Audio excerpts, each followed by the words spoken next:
السلام عليكم ورحمة الله تعالى وبركاته. بسم الله الرحمن الرحيم. ரியாலு சாலிஹீன் பாடம் 192. இந்த ரியாலு சாலிஹீன் கிதாபினுடைய 192ஆம் நாள் பாடத்தில் நாம் அமர்ந்திருக்கின்றோம். இந்த பாடத்தில் பாபுல் இன்ஃபாக் மிம்மா யுஹிப்பு ஒமினல் ஜெய்தி என்ற தலைப்பின் கீழ் அமையக்கூடிய வரக்கூடிய ஹதீஸுகளை பற்றி நாம் பேசிக்கொண்டிருக்கின்றோம். அல்ஹம்துலில்லாஹ். நம்முடைய ஜாமியா ரகீப் எஜுகேஷனல் ட்ரஸ்டின் மூலமாக பல தீன் சம்பந்தப்பட்ட சேவைகளையும் பல துன்யா சம்பந்தப்பட்ட சேவைகளையும் நாம் செய்து கொண்டிருக்கின்றோம். இந்த சேவைகள் எவ்வித தொய்வின்றி தொடர்ந்து நடைபெறுவதற்காக நீங்கள் துஆ செய்யுங்கள். இன்னும் ஆதரவு தாருங்கள். நன்மையில் ஒன்று சேருவோம், முந்திக்கொள்வோம். உங்களுடைய நன்கொடைகளை எங்களுக்கு நீங்கள் வழங்க விரும்பினால் எங்களுடைய பேங்க் அக்கவுண்ட் டீட்டெயில்ஸ், வங்கி முகவரிகள் இங்கு கொடுக்கப்பட்டிருக்கின்றது. இதல்லாமல் இங்கு கியூஆர் ஸ்கேனும் கொடுக்கப்பட்டிருக்கின்றது. இதன் மூலமாக நீங்கள் ஸ்கேன் செய்தும் உங்களுடைய நன்கொடைகளை எங்களுக்கு நீங்கள் தாராளமாக வழங்கலாம். அல்லாஹு தஆலா உங்கள் வாழ்நாளை மென்மேலும் பரக்கத்தானதாக ஆக்கி வைப்பானாக. ஆமீன் ஆமீன் யா ரப்பல் ஆலமீன். இப்பொழுது இந்த ரியாலு சாலிஹீனுடைய 192ஆம் நாள் பாடத்தில் நாம் ஒரு ஹதீஸை பற்றி நாம் பேச இருக்கின்றோம். அந்த ஒரு ஹதீஸானது அபூ தொல்ஹா ரதியல்லாஹு அன்ஹுவின் தோட்டம் என்ற தலைப்பின் கீழ் அமையக்கூடிய ஒரு ஹதீஸாக இருக்கு. அப்போ இந்த ஹதீஸில் சொல்லப்படக்கூடிய விஷயம் என்னன்னா, இந்த ஹதீஸானது அனஸ் ரதியல்லாஹு அன்ஹு அன்னவர்களை தொட்டு அறிவிக்கப்படக்கூடிய ஹதீஸாக இந்த ஹதீஸானது இருக்கின்றது. அப்ப அவங்க சொல்றாங்க, அபூ தொல்ஹா ரதியல்லாஹு அன்ஹு அன்னவர்கள் ஒரு அருமையான சஹாபி. அப்ப அந்த அபூ தொல்ஹா ரதியல்லாஹு அன்ஹு அவர்கள் மதினாவிலேயே, அதாவது மதினா வாசிகள்லேயே பேரித்த பழத்தோட்டங்களை வச்சிருப்பாங்க இல்லையா? அப்போ அந்த காலத்துல பேரித்த பழத்தோட்டம் ரொம்ப விலை உயர்ந்த ஒரு விஷயம். தோட்டம் என்பதே ஒரு மிகப்பெரிய விஷயம் தான். அதுவே அரபிகளிடத்துல பேரிச்சம்பழ தோட்டம் சொன்னா அது ரொம்ப உயர்ந்த ஒரு மிகப்பெரிய பணக்காரர் என்பதாக தான் அர்த்தம். அப்போ அரபிகள்ல மதீனா வாசிகள்ல எக்கச்சக்கமான நபர்கள் அந்த பழத்தோட்டங்கள் வைத்திருக்கக்கூடியவர்களாக இருந்தாங்க. அதிலேயே இந்த அபூ துல்ஹா ரதியல்லாஹு அன்ஹா அவர்களுக்குரிய தோட்டத்துல தான் அதிகமான பேரித்தம்பழம் தோட்டம் என்பது இவர்கள் பெயர்ல தான் இருந்தது. அப்போ இவர்கள் தான் அதிகமான தோட்டங்களை வைத்திருந்தார்கள் என்று சொல்றாங்க. அப்போ அதுல இருந்து சொல்றாங்க, அபூ துல்ஹா ரலியல்லாஹு அன்ஹு அவருடைய சொத்துக்கள்ல இருந்து அவருக்கு மிகவும் விருப்பமானது என்ன தெரியுமா? பைஹாரா என்று சொல்லப்படக்கூடிய ஒரு பேரித்தம்பழ தோட்டம். அப்ப அந்த பைஹாரா என்ற தோட்டம் இந்த அபூ துல்ஹா ரலியல்லாஹு அன்ஹு அவர்களுக்கு ரொம்ப பிரியமானதாக, ரொம்ப விருப்பமானதாக இருந்தது என்று சொல்றாங்க. இன்னும் அந்த தோட்டம் ஆகிறது பள்ளி வாசலுக்கு மிக அருகாமையில, ரொம்ப பக்கத்துல இருக்கக்கூடியதாக இருக்கின்றது. அப்ப பள்ளி வாசலும் அந்த தோட்டமா ரொம்ப பக்கம் பக்கம்தான், அப்படி அமையக்கூடியதாக இருக்கின்றது. அப்போ அந்த தோட்டத்தில் இருக்கக்கூடிய தண்ணீர் இருக்குமா இல்லையா, அந்த தண்ணீர் ரொம்ப சுவை மிக்கதாக இருக்கும் என்பதாக சொல்றாங்க. எந்த அளவிற்குன்னா, ரசூலுல்லாஹி ஸல்லல்லாஹு அலைஹி வஸல்லம் அவர்களே அந்த தோட்டத்திற்குள்ள போய் அந்த சுவையான தண்ணியை குடிக்கக்கூடியவர்களாக இருப்பார்கள். அப்போ அந்த தண்ணியை சுவைத்து அதுல மகிழ்வு பெறக்கூடியவர்களாக இருப்பார்கள். அப்ப அந்த அளவிற்கு அது டேஸ்டாக, அந்த அளவிற்கு அது சுவை மிக்கதாக அந்த தோட்டத்தினுடைய தண்ணீர் இருக்கும் என்பதை நமக்கு சொல்லித் தருகிறார்கள். அப்போ அந்த நேரத்துல அல்லாஹு தஆலா ஒரு ஆயத் இறக்குறான் அந்த சமயத்துல. அப்போ அந்த ஆயத் என்னவென்றால், லன் தனாலுல் பிர்ர ஹத்தா துன்ஃபிகு மிம்மா துஹிப்பூன் என்பதாக சொல்லப்படக்கூடிய ஒரு ஆயத். அப்போ அந்த ஆயத்தினுடைய தர்ஜுமா என்ன? உங்களுக்கு விருப்பமானவற்றை இறைவழியில் நீங்கள் செலவழிக்காத வரை நீங்கள் நன்மையினை அடைந்தவராக முடியாது. அப்போ உங்களுக்கு விருப்பமானதை நீங்க கொடுத்தாதான் நீங்கள் நன்மையை செய்தவராக நீங்கள் ஆக முடியும் என்ற இந்த ஆயத்தினை அல்லாஹு தஆலா இறக்குன உடனே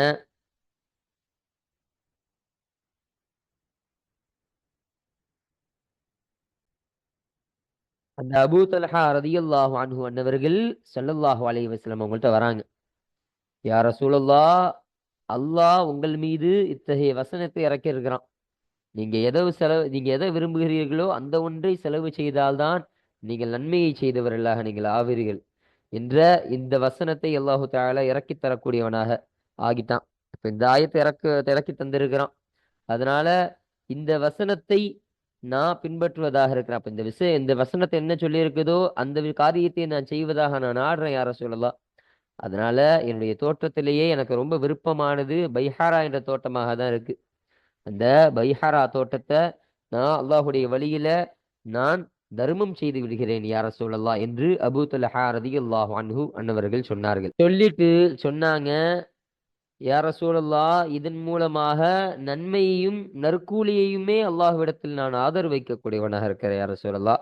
எனக்கு நன்மையும் நற்கூலி இதன் மூலமா கிடைக்கும்னு ஆதரவு வைக்கிறேன் யா ரசூலல்லாஹ். அல்லாஹ்வின் நாட்டப்படி அதை நீங்கள் எப்படி செலவு செய்யணும்னு அல்லாஹ் நாடுறானோ அந்த நாட்டப்படியே நீங்கள் அதை செலவு செய்து கொள்ளுங்கள் யா ரசூலல்லாஹ் என்று ஸல்லல்லாஹு அலைஹி வஸல்லம் அவங்கள்ட்ட அந்த அபூ தொல்ஹா ரலியல்லாஹு அன்ஹு சொன்னார்கள்.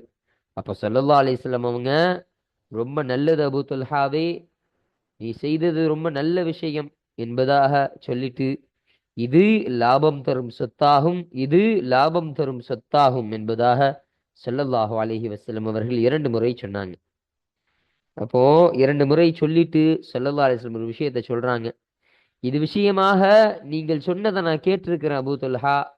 இதன் மூலமாக நீங்கள் பேசிக்கொண்டதை நான் கேட்டிருக்கிறேன். அதனால உங்களுடைய நெருங்கிய உறவினர்களுக்கு இதை பங்கீடு செய்வதை நான் விரும்புகிறேன் என்பதாக ஸல்லல்லாஹு அலைஹி வஸல்லம் அவங்க சொன்னாங்க. அப்போ இதை நீங்க கொடுக்கணும்னு நாடிட்டீங்க. அப்ப இதை கொடுக்கணும்னு நாடினீங்கன்னு சொன்னா இது உங்களுடைய நெருக்கமான சொந்தக்காரர்கள் இருப்பாங்களா இல்லையா, அந்த நெருக்கமான உறவினர்களிடத்துல இதை நீங்கள் கொடுங்கள். இதை பங்கீடு செய்வதை நான் அவர்களுக்கு மத்தியில் நான் பங்கீடு செய்வதை நான் விரும்பக்கூடியவனாக இருக்கிறேன் என்று ஸல்லல்லாஹு அலைஹி வஸல்லம் அவர்கள் சொன்னார்கள். அப்போ ரசூலுல்லாஹி ஸல்லல்லாஹு அலைஹி வஸல்லம் அவர்கள் சொன்னது போன்றே உடனே அபூ தல்ஹா ரலியல்லாஹு அன்ஹு அவர்கள், இறை தூதர் அவர்களே, நான் அப்படியே செஞ்சிடறேன். நான் என்னுடைய நெருக்கமான அந்த சொந்தக்காரர்கள் உறவினரிடத்திலேயே நான் பங்கு வைத்து கொடுத்து வருகிறேன் என்று சொல்லி அந்த தோட்டத்தை தன்னுடைய நெருக்கமான அந்த சொந்தக்காரர்களுக்கு அவர்கள் பங்கீடு செய்து கொடுத்தார்கள். இன்னும் தன்னுடைய சிறிய தந்தையின் மக்களுக்கும் அபூ துல்ஹா ரலியல்லாஹு அன்ஹு அன்னவர்கள் பங்கீடு செய்து தந்தார்கள். அப்போ தன்னுடைய அந்த பிரியத்திற்குரிய அந்த தோட்டத்தை தன்னுடைய நெருக்கமான குடும்பத்தார்களுக்கும் தன்னுடைய சிறிய தந்தைகளுக்கான மக்கள்லாம் இருப்பாங்களா இல்லையா, அவர்களுக்கான பிள்ளைகள் இருப்பாங்களா இல்லையா, அவர்களுக்குமே அந்த சொத்தை அவர்கள் சொந்தமாக கொடுத்து விட்டார்கள் என்ற இந்த செய்தியினை இந்த ஹதீஸின் மூலமாக சொல்லக்கூடியவர்களாக இருக்கிறாங்க. அப்போ இந்த ஒரு செய்தி தான், இந்த ஒரு சம்பவம் தான் இந்த ஹதீஸ்ல பதிவு செய்யப்படுது. அப்போ அல்லாஹு தாலாவுடைய அந்த பொருத்தத்தை பெறுவதற்காக, நன்மை அவர்கள் பெறுவதற்காக தான் விரும்பிய பொருளை அவர்கள் செலவு செய்தார்கள். அப்போ அதனாலதான் இந்த ஹதீஸானது இந்த பாடத்திற்கு கீழே அமையக்கூடியதாக இது இருக்கு. அப்போ இதுதான் இந்த ஹதீஸுடைய ஒரு கருத்து சுருக்கமாக இது இருக்கு. அல்ஹம்துலில்லாஹ். இப்போ நம்ம கிதாபை பார்ப்போம். 297வது ஹதீஸ். இந்த ஹதீஸானது இந்த ரியாது சாலிஹின் கிதாபில் பதிவு செய்யப்படக்கூடிய ஹதீஸ்களுடைய வரிசையின் பிரகாரம் பார்க்கும் பொழுது இது 297வது ஹதீஸாக இது அமைகின்றது என்று நமக்கு சொல்றாங்க. இப்ப இந்த ஹதீஸானது யாரை தொற்றும் அறிவிக்கப்படக்கூடிய ஹதீஸ் என்று பார்க்கும் பொழுது அனஸின் ரதியல்லாஹு அன்ஹு, அனஸ் ரதியல்லாஹு அன்ஹு அவர்களை தொற்றும் அறிவிக்கப்படக்கூடிய ஹதீஸாக இது இருக்கின்றது என்று சொல்றாங்க. ரதியல்லாஹு அன்ஹு அவர்களை தொற்றும் அல்லாஹு தஆலா பொருந்திக் கொள்வானாக. கால, அந்த அனஸ் ரதியல்லாஹு அன்ஹு சொன்னார்கள், கான அபூ தொல்ஹத, அபூ தொல்ஹா ரதியல்லாஹு அன்ஹு அன்னவர்களாக இருந்தார்கள். ரதியல்லாஹு அன்ஹு அவர்களை தொற்றும் அல்லாஹு தஆலா பொருந்திக் கொள்வானாக. அக்ஸரல் அன்சாரி பில் மதீனதி, மதீனாவில் உள்ள அன்சாரிகளில் அதிகமானவராக ஆகியிருந்தார்கள். மாலம் மின் நகலின், நகலுன்னு சொன்னா பேரித்தபல தோட்டம். அப்போ அந்த பேரித்தபல தோட்டத்துல இருந்து சொத்தால் அந்த மதீனாவாசிகள் இருந்து அன்சாரிகளிலேயே அதிகமானவர்களாக இருந்தாங்க. அப்போ அந்த மதீனாவுல அன்சாரிகள்ல நிறைய பேரு அந்த பேரித்தம்பழம் தோட்டம் வைக்கக்கூடியவர்களாக இருந்தாங்க. அப்ப அந்த பேரித்தம்பழம் தோட்டம் வைக்கக்கூடியவர்களே அதிகமான தோட்டங்களை கொண்டவராக, அதிகமான சொத்துக்களை கொண்டவராக அந்த அபூ தல்ஹா ரலியல்லாஹு அன்ஹு அன்னவர்களாக இருந்தார்கள் என்பதை நமக்கு சொல்றாங்க. வகான அஹப்பு அம்வாலிஹி இலைஹி பைரஹா, அவருடைய சொத்துக்களில் அவர் பக்கம் மிக பிரியமானது பைரஹாவாக இருந்தது. அதாவது பைரஹான்னு சொல்லக்கூடிய ஒரு தோட்டம். அப்போ அவர்கள் தன்னுடைய சொத்துக்கள்ல இருந்து ரொம்ப பிரியம் கொள்ளக்கூடியவர்களாக, தனக்கு ரொம்ப பிரியமானதாக, தனக்கு ரொம்ப விருப்பத்திற்குரியதாக எது ஆகியிருந்தது என்பதாக சொன்னா பைரஹா என்ற தோட்டமாக ஆகியிருந்தது. பைரஹா என்று சொல்லப்படக்கூடிய ஒரு பேரித்தபல தோட்டம், அந்த தோட்டம் அவங்களுக்கு ரொம்ப பிரியமானதாக இருந்தது என்று சொல்றாங்க. வகானத், இன்னும் அந்த தோட்டமானதாக இருந்தது முஸ்தக்பிலத்தல் மஸ்ஜிதி, பள்ளிவாசலுக்கு அருகாமையிலாக இருந்தது, பள்ளிவாசலுக்கு முன்னிலையிலாக இருந்தது. அப்போ பள்ளிவாசலுக்கு முன்னிலைனா பள்ளிவாசலும் இந்த தோட்டமும் ரொம்ப பக்கத்துல, இந்த பள்ளிவாசலுக்கு பக்கத்துல இந்த தோட்டம் என்பது ஆகியிருக்கக்கூடியதாக இருந்தது என்பதாக சொல்றாங்க. வகான ரசூலுல்லாஹி ஸல்லல்லாஹு அலைஹி வஸல்லம், இன்னும் ஸல்லல்லாஹு அலைஹி வஸல்லம் அல்லாஹ்வுடைய தூதர் ஸல்லல்லாஹு அலைஹி வஸல்லம் அவர்கள் ஆகியிருந்தார்கள் யதுஹுலுஹா, அந்த தோட்டத்தில் நுழைபவராக ஆகியிருந்தார்கள். வயஷரபு மிம்மாஇன் ஃபீஹா, அதிலே உள்ள அந்த தண்ணீரிலிருந்து அருந்துபவர்களாகவும் ஆகியிருந்தார்கள். தொய்யிபின், எப்படிப்பட்ட தண்ணி? நல்லதான தண்ணின்னு சொல்றாங்க. அப்போ தொய்யிபின்னா இந்த இடத்துல சுவையான தண்ணி என்பதாக எடுத்துக்கொண்டா பொருத்தமாக இருக்கும். அப்போ அந்த தோட்டத்துல இருக்கக்கூடிய தண்ணீர் எல்லாம் ரொம்ப சுத்தமானதாகவும் ரொம்ப தூய்மையானதாகவும் ரொம்ப டேஸ்டானதாக இருக்குமா, ரொம்ப சுவைமிக்கதாக இருக்கும். அப்போ அந்த தண்ணியை அருந்தி செல்பவர்களாக, அந்த தோட்டத்தில் நுழைந்து அந்த தண்ணியை அருந்தி செல்பவர்களாக ஸல்லல்லாஹு அலைஹி வஸல்லம் அவர்கள் ஆகியிருந்தார்கள். அந்த அளவிற்கு அது ஒரு சிறப்புக்குரிய தோட்டமாக இருந்துச்சு என்று சொல்றாங்க. இப்போ கால அனசுன், அனஸ் ரலியல்லாஹு அன்ஹு சொன்னார்கள், ஃபலம்மா நஸலத் ஹாதிஹில் ஆயத்து, இந்த ஆயத்தானது இறங்கிய பொழுது, இப்போ இந்த ஆயத்து அந்த சமயத்தில் இறங்குனுச்சு. லன் தனாலுல் பிர்ர ஹத்தா துன்ஃபிகு மிம்மா துஹிப்பூன், அர்த்தம் என்ன? லன் தனாலுல் பிர்ர, சுவனத்தை நீங்கள் அடைய மாட்டீர்கள், ஹத்தா துன்ஃபிகு, நீங்கள் செலவிடும் வரை, மிம்மா துஹிப்பூன, நீங்கள் எதை விரும்புகிறீர்களோ அந்த ஒன்றிலிருந்து நீங்கள் செலவிடும் வரை நீங்கள் சுவனத்தை நீங்கள் அடைய மாட்டீர்கள் என்று அல்லாஹு தஆலா சொல்லி இந்த ஆயத்து. அப்போ நீங்க ஒரு விஷயத்தை செலவு செய்றீங்கன்னு சொன்னா அது நீங்க உங்களுடைய விருப்பத்திற்கு தகுந்த, அதாவது நீங்கள் விரும்பக்கூடிய ஒன்றில இருந்து நீங்க செலவு செய்யுங்க. அப்போ உங்களுக்கு எது பிடிக்குதோ அதை நீங்க செலவு செய்யுங்க. அப்போ உங்களுக்கு பிடிக்கிறத நீங்க செலவு செய்யற வரைக்கும் நீங்கள் நன்மையை செய்தவராக நீங்கள் ஆக மாட்டீர்கள் என்ற இந்த ஆயத்தானது இறங்கிய பொழுது, காம அபூ தொல்ஹா ரதியல்லாஹு அன்ஹு அவர்கள் நின்றார்கள். இலா ரசூலில்லாஹி ஸல்லல்லாஹு அலைஹி வஸல்லம், அல்லாஹ்வுடைய தூதர் ஸல்லல்லாஹு அலைஹி வஸல்லம் அவர்களுக்கு அருகாமையில் நின்றார்கள். அப்போ அபூ தொல்ஹா ரதியல்லாஹு அன்ஹு அன்னவர்கள் ஸல்லல்லாஹு அலைஹி வஸல்லம் அவங்கள்ட்ட வந்து நிக்கிறாங்க. அப்போ வந்து ஃபகால, அப்பொழுது அந்த அபூ தொல்ஹா ரதியல்லாஹு அன்ஹு சொன்னார்கள், யா ரசூலல்லாஹ், அல்லாஹ்வுடைய தூதரே, இன்னல்லாஹ தஆலா, நிச்சயமாக உயர்ந்த அந்த அல்லாஹு தஆலா ஆகிறவன், அன்ஸல அலைக்க, உங்கள் மீது இறக்கி விட்டான், லன் தனாலுல் பிர்ர ஹத்தா துன்ஃபிகு மிம்மா துஹிப்பூன் என்ற ஆயத்தினை உங்கள் மீது இறக்கி விட்டான். இப்போ ஸல்லல்லாஹு அலைஹி வஸல்லம் அவங்கள்ட்ட அந்த அபூ தொல்ஹா ரலியல்லாஹு அன்ஹு வந்து சொன்னாங்க, யா ரசூலல்லாஹ், இதே மாதிரி ஒரு ஆயத்தினை அல்லாஹு தஆலா உங்கள் மீது இறக்கி இருக்கிறான். அப்போ அப்படின்னு சொல்லிட்டு, வ இன்ன அஹப்ப மாலி இலைய, எனது மாலில் சொத்தில் எனக்கு மிக பிரியமானது பைரஹா, அந்த பைரஹா என்ற தோட்டமாக இருக்கின்றது. வ இன்னஹா, இன்னும் நிச்சயமாக அந்த பைரஹா என்ற தோட்டமாகிறது, சதகத்துன், தர்மமாக அமையும், தர்மமாக இருக்கும், லில்லாஹி தஆலா, உயர்ந்த அந்த அல்லாஹு தஆலாவிற்கு தர்மமாக இருக்கும் என்று சொன்னார்கள். இப்போ என்னுடைய சொத்துல இருந்து எனக்கு ரொம்ப பிரியத்திற்குரிய சொத்து எதுனா அந்த பைரஹா என்ற தோட்டமாக தான் இருக்கின்றது யார சொல்லலாம். அதனால் அந்த தோட்டத்தை இத்தோடு நான் அல்லாஹ்விற்காக வேண்டி நான் சதகாவாக கொடுத்துறேன், அதை நான் தர்மம் செய்து விடுகிறேன் என்று அந்த அபூ தொல்ஹா ரலியல்லாஹு அன்ஹு அன்னவர்கள் ஸல்லல்லாஹு அலைஹி வஸல்லம் அன்னவர்கள் சொன்னாங்க. இன்னும் சொல்றாங்க, அர்ஜு, நான் ஆதரவு வைக்கிறேன், பிர்ரஹா, அதனுடைய நன்மையையும், வதுஹரஹா, இன்னும் அதனுடைய கூலியையும் நான் ஆதரவு வைக்கிறேன், இந்தல்லாஹி தஆலா, உயர்ந்த அந்த அல்லாஹு தஆலா விடத்துல. அப்போ நான் இந்த செயல் செய்வதன் மூலமாக எனக்கு பெருமை கிடையாது யார சொல்லலாம்.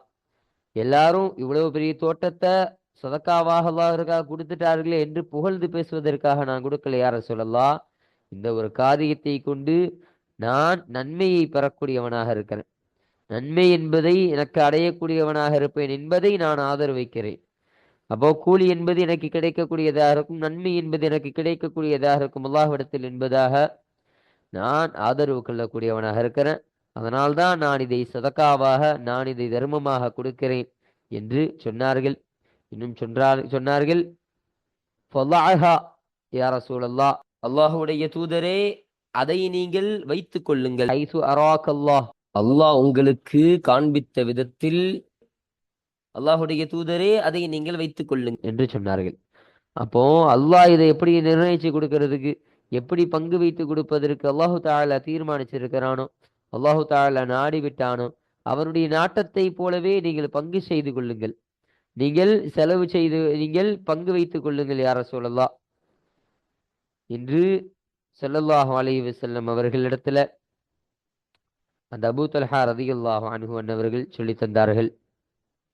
அப்போ அந்த சமயத்துல ஃபகால ரசூலுல்லாஹி ஸல்லல்லாஹு அலைஹி வஸல்லம், அல்லாஹுடைய தூதர் ஸல்லல்லாஹு அலைஹி வஸல்லம் அவர்கள் அந்த சமயம் சொன்னார்கள், பகின், நல்லது, நல்ல ஒரு காரியம் செய்திருக்கிறாய் அபூ தல்ஹாவை, நீங்கள் செய்தது நலவானதாக இருக்கின்றது என்று சொல்லி, ذَلِكَ இதுவாகிறது, மாலுன் ராபிஹுன், லாபம் தரக்கூடிய சொத்தாக இருக்கின்றது, ذَلِكَ இதுவாகிறது, மாலுன் ராபிஹுன், லாபம் தரக்கூடிய சொத்தாக இருக்கின்றது என்று ஸல்லல்லாஹு அலைஹி வஸல்லம் அவர்கள் 2 முறை சொன்னாங்க.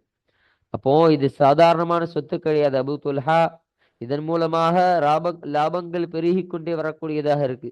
அப்ப லாபங்களை பெற்று தரக்கூடிய ஒரு சொத்தாக இது அமைகின்றது அபூ துல்ஹாவே என்று ஸல்லல்லாஹு அலைஹி வஸல்லம் அவர்கள், ரசூலுல்லாஹி ஸல்லல்லாஹு அலைஹி வஸல்லம் அவர்கள் அபூ துல்ஹா ரலியல்லாஹு அன்ஹு இடத்துல 2 முறை சொன்னார்கள். சொல்லிட்டு ஒரு விஷயத்தை சொல்றாங்க, வகது சமிஅத்து, இன்னும் திட்டமாக நான் கேட்டுள்ளேன், மா குல்த, நீங்கள் சொல்லிய ஒன்றை நான் கேட்டுள்ளேன். அப்போ நீங்க சொன்னதாக, நீங்க மக்களிடத்துல சொல்லி கொண்டதை நான் கேட்டிருக்கிறேன் அபூ துல்ஹாவே. அப்போ என்ன இந்த விஷயம், உங்களுடைய நெருக்கமான அந்த சொந்தக்காரர்களுக்கு நீங்கள் ஏதாவது செய்யணும், ஏதாவது அவர்களுக்கு தர்மம் கொடுக்கணும் என்று நீங்கள் பேசிக்கொண்டதை நான் கேட்டேன் என்று ஸல்லல்லாஹு அலைஹி வஸல்லம் அவர்கள் சொன்னார்கள். அதனால் ஒயின்னி, நிச்சயமாக நானாகிறவன், அரா பார்க்கிறேன், அதாவது நான் விரும்புகிறேன், அந்த ஜஅலஹா, அதை நீங்கள் ஆக்குவதை விரும்புகிறேன், அக்ரபீன, நெருக்கமான உங்களுடைய உறவினர்களுடைய விஷயத்தில் அதை ஆக்குவதை நான் விரும்புகிறேன். அப்போ உங்கள் சொந்தக்காரர்கள, உங்க உறவினர்கள, உங்களுக்கு நெருக்கமான உறவினர்கள் இருப்பார்கள் இல்லையா, அந்த நெருக்கமான உறவினரிடத்துல இதை நீங்கள் கொடுத்து விட தான் நான் விரும்புகிறேன். இது அவர்களுக்கு உதவியாக இருக்கும், அவருடைய வாழ்வாதாரத்துக்கு இது ஒரு உதவியாக இருக்கும். அதனால் அவர்களுக்கு கொடுப்பதை தான் நான் விரும்புகிறேன் அபூ துல்ஹாவே என்று ஸல்லல்லாஹு அலைஹி வஸல்லம் அவர்கள் தன்னுடைய விருப்பத்தை அபூ துல்ஹா ரலியல்லாஹு அன்ஹு இடத்துல சொல்றாங்க. அப்போ ஃபகால அபூ துல்ஹத, அப்பொழுது அந்த சமயம் அபூ துல்ஹா ரலியல்லாஹு அன்ஹு சொன்னார்கள், அஃஅலு யா ரசூலல்லாஹ், அல்லாஹ்வுடைய தூதரே நான் செய்து விடுகிறேன் என்று சொன்னார்கள். அப்போ நீங்க எதை சொன்னீங்களோ, எப்படி உங்களுடைய நெருக்கமான நபர்கள்ட்ட, நெருக்கமான உறவினர்கள்ட்ட நீங்க பங்கிட சொன்னீர்களோ, அதுபோலவே நான் செய்து விடுகிறேன் யா ரசூலல்லாஹ் என்று அது அபூ துல்ஹா ரலியல்லாஹு அன்ஹு சொன்னார்கள். ஃபகஸ்ஸமஹா, எனவே அதை அந்த அபூ துல்ஹா ரலியல்லாஹு அன்ஹு, ஃபகஸ்ஸமஹா அபூ துல்ஹா ரலியல்லாஹு அன்ஹு அன்னவர்கள் அதை இஸ்மு செய்தார்கள், பங்கிட்டார்கள், ஃபி அகாரிபிஹி, தன்னுடைய நெருங்கிய அந்த சொந்தக்காரர்கள், தன்னுடைய நெருங்கிய அந்த உறவினர்களுடைய விஷயத்தில் அந்த அபூ தல்ஹா ரலியல்லாஹு அன்ஹு அதை பங்கிட்டார்கள். அப்போ அந்த தோட்டத்தை நெருக்கமாக சொந்தக்காரர் இருப்பார்கள் இல்லையா, நெருக்கமாக இருக்கக்கூடியவர்கள், அவர்களுக்கு மத்தியில் அந்த தோட்டத்தை ஒவ்வொருவருக்கான குறிப்பான அந்த பங்கு ஒவ்வொருவருக்கு அப்படி பங்கிட்டு அதை பிரித்து கொடுத்தார்கள் என்று சொல்றாங்க. இன்னும் பனி அம்மிஹி, இன்னும் தன்னுடைய சிறிய தந்தையினுடைய மக்களுக்கும் அதை பிரித்து தந்தார்கள், அதை இஸ்மு செய்தார்கள் என்று சொல்றாங்க, பங்கீடு செய்தாங்க. அப்போ தன்னுடைய நெருக்கமான அந்த உறவினர்களுக்கும் அதை கொடுத்தார்கள், தன்னுடைய அந்த சிறிய தந்தையினுடைய மக்கள் கஷ்டப்படக்கூடியவர்களாக இருந்தார்கள். அப்போ அவர்களுக்கு தேவை அதிகமாக இருக்கக்கூடியதாக இருந்துச்சு, அதன் காரணமாக அவர்களுக்கு நான் கொடுக்கக்கூடியவனாக, அவர்களுக்கு அந்த அபூ தல்ஹா ரலியல்லாஹு அன்ஹு அன்னவர்கள் பங்கிட்டு கொடுத்தார்கள் என்ற செய்தியை இந்த ஹதீஸின் மூலமாக நமக்கு சொல்லித் தருகிறார்கள். பாருங்க, முத்தஃபகுன் அலைஹி, இந்த ஹதீஸானது புகாரி முஸ்லிம் இருவராலும் இத்திஃபாக் செய்து சேர்ந்து அறிவிக்கப்பட்ட ஹதீஸாக இந்த ஹதீஸானது இருக்கின்றது என்பதை நமக்கு சொல்றாங்க. அப்போ இந்த ஹதீஸானது இந்த பாடத்திற்கு கீழே பதிவு செய்யப்படுவதற்கான காரணம் என்னன்னு சொன்னா, ஸல்லல்லாஹு அலைஹி வஸல்லம் அவர்களிடத்துல இந்த அபூ தல்ஹா ரலியல்லாஹு அன்ஹு அவர்கள் பேசிய காரணமாக தான். அப்ப அல்லாஹு தஆலா இந்த ஒரு ஆயத்து இறக்குன உடனேயே அந்த அபூ தல்ஹா ரலியல்லாஹு அன்ஹு அவர்களுடைய மனதில் பதிஞ்சிச்சா இல்லையா? அல்லாஹு தஆலா எப்படி ஒரு ஆயத்தை இறக்கி இருக்கிறான், அதனால நம்ம விரும்பியவற்றை நம்ம கொடுக்கணும். நமக்கு எது முக்கியமானதாக இருக்கின்றதோ, எது நமக்கு வாழ்நாளே ரொம்ப முக்கியமாக, ரொம்ப பிரியம் கொள்ளக்கூடியதாக, ரொம்ப ஈடுபடக்கூடியதாக இருக்கின்றதோ, அல்லாஹ் எப்படி சொன்னானோ அதுபோலவே அந்த காரியத்தை நம்ம நிறைவு செய்யணும். அப்ப நமக்கு விருப்பமான ஒரு விஷயத்தை நம்ம கொடுக்கணும். நம்ம வெறுக்கக்கூடிய விஷயத்தை நம்ம தர்மம் செய்து விடக்கூடாது, நம்ம அதை செலவிட்டுடக்கூடாது என்பதை அந்த அபூ துல்ஹா ரலியல்லாஹு அன்ஹு அன்னவர்கள் புரிந்து கொண்டார்கள். அப்ப புரிந்து கொண்டது மாத்திரம் கிடையாது, அதன் காரணமாக அவர்கள் அல்லாஹுடைய நாட்டத்தை அவர்கள் முன்னெடுத்தியவராக அந்த சொத்தை அவர்கள் கொடுத்தார்கள். அந்த பைரஹா என்று சொல்லப்படக்கூடிய அந்த தோட்டத்தை முழுவதுமாக அவருடைய நெருக்கமான அந்த சொந்தக்காரர்களுக்கும் அவருடைய சிறிய தந்தைக்கான மக்களுக்கும் கொடுத்தார்களா இல்லையா? அப்போ இதன் காரணமாக தான் இந்த ஒரு செய்தி என்பது இந்த ஹதீஸில் பதிவு செய்யப்படுவதன் காரணமாக தான் இந்த ஹதீஸானது இந்த பாடத்திற்கு கீழே பதிவு செய்யப்படுவதற்கான காரணமாக இது அமைகின்றது. அல்ஹம்துலில்லாஹ். அப்போ இதோட இந்த 297வது ஹதீஸை நம்ம நிறைவு செஞ்சிட்டோம். இப்போ இந்த ஹதீஸ்ல சொல்லப்பட்ட சில வார்த்தைகளுக்கான அர்த்தத்தையும் அதை எப்படி வாசிக்க வேண்டும் என்பதையும் நமக்கு சொல்லித் தராங்க. பாருங்க, கௌலுஹு ஸல்லல்லாஹு அலைஹி வஸல்லம் மாலுன் ராபிஹுன். மாலுன் ராபிஹுன் என்ற ஸல்லல்லாஹு அலைஹி வஸல்லம் அவர்களுடைய சொல்லாகிறது. ரிவாயத்து செய்யப்பட்டிருக்கின்றது ஃபிஸ் ஸஹீஹைனி, இரு சஹீஹான கிதாபுகளில் அறிவிக்கப்பட்டிருக்கின்றது. ராபிஹுன் வ ராயிஹுன், ராபிஹுன் என்பதாகவும் ராயிஹுன் என்பதாக, அப்போ பாவ வச்சும் யா வச்சும் இப்படி இரண்டு முறையாகவும் அது அறிவிக்கப்பட்டிருக்கின்றது, ரிவாயத்து செய்யப்பட்டு இருக்கின்றது என்பதை சொல்லித் தருகிறார்கள். இங்க பில் பாஇல் முவஹ்ஹததி, புள்ளி வைக்கப்பட்ட அந்த பாவை கொண்டும், வபில் யாஇல் முசன்னாதி, இரண்டு புள்ளி வைக்கப்பட்ட அந்த யாவை கொண்டும் அது ரிவாயத்து செய்யப்பட்டிருக்கு. அப்போ இங்க ஒரு புள்ளி வைக்கப்பட்ட பா என்பது இருக்கு, இங்க இரண்டு புள்ளி வைக்கப்பட்ட யா என்பது இருக்கு. அப்போ இந்த இரண்டுமே ரிவாயத்து செய்யப்பட்டிருக்கின்றது மற்ற கிரந்தங்களில் என்பதை நமக்கு இங்கு சொல்லித் தருகிறார்கள். அப்போ இதற்கான அர்த்தம் என்னன்னா, அதாவது ராயிஹுன் அலைக நஃப்உஹு, அவனது பிரயோஜனம் உன் மீது பரவக்கூடியதாகும். அப்போ அவனுடைய பலன்னா அவன் என்ன காரியத்தை செய்யறானோ அந்த காரியம் என்பது பலனாக மாறி அவனுக்கு அது லாபம் அளிக்கக்கூடியதாக இருக்கும். அப்போ அவன் போட்ட விஷயத்திலிருந்து அவனுக்கு எக்ஸ்ட்ராவாக அவனுக்கு லாபமாக கிடைக்கக்கூடியதாக இருக்குமா இல்லையா? அப்ப அத்தகைய அர்த்தத்திற்கு தான் இந்த ராபிஹுன் என்பது வரக்கூடியதாக இருக்கும் என்பதை நமக்கு இங்கு தெளிவுபடுத்துறாங்க. இப்ப அடுத்தபடியாக ஒரு வார்த்தையை பார்ப்போம். வபைராஹு, வபைரஹாஉ என்று சொல்லப்படக்கூடிய வார்த்தை, அந்த சொல்லாகிறது ஹதீயகத்து நகலின், அதாவது ஒரு பேரித்தம்பழத்தினுடைய தோட்டம். அப்போ பேரித்தம்பழம் இருக்கக்கூடிய அந்த தோட்டத்திற்கு தான் பைரஹா என்பதாக சொல்வார்கள் என்பதை நமக்கு சொல்றாங்க. அப்ப இந்த பைரஹா என்பது, பைரஹாக்கான அர்த்தமே ஹதீகத்து நகலா, அந்த பேரிச்சம்பழ தோட்டத்துக்கெல்லாம் பைரஹான்னு சொல்லுவாங்களா? அப்படி கிடையாது. அந்த பேரித்தம்பழம் அவர்களிடத்துல, அந்த அபூ துல்ஹா ரலியல்லாஹு அன்ஹு அவரிடத்துல இருந்த அந்த பேரித்தம்பழம் தோட்டத்துல பல தோட்டங்கள்ல அதுல ஒரு தோட்டத்தினுடைய பெயர் தான் பைரஹாவாக இருக்கின்றது என்பதை நமக்கு இங்கே சொல்லித் தருகிறார்கள். இதன் மூலமாக இன்னும் சொல்றாங்க பாருங்க, ஒருவிய இன்னும் ரிவாயத்து செய்யப்பட்டிருக்கின்றது, அறிவிக்கப்பட்டிருக்கின்றது. விகசிரில் பாஇ, பாவிற்கு கசிர் செய்வது கொண்டும், ஃபதஹிஹா, இன்னும் அந்த பாவிற்கு ஃபதஹ செய்வது கொண்டும்.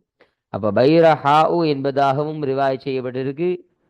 இப்போ பைரஹாஉ என்பதாக ஃபத கொண்டு மாசாச்சு, கசிர் கொண்டு மாசிக்கலாம். பீரஹாஉ என்பதாகவும் ரிவாயத்து செய்யப்பட்டிருக்கின்றது, அறிவிக்கப்பட்டிருக்கின்றது என்ற இந்த கூடுதல் செய்தியை நமக்கு இங்கு பதிவு செஞ்சு தராங்க.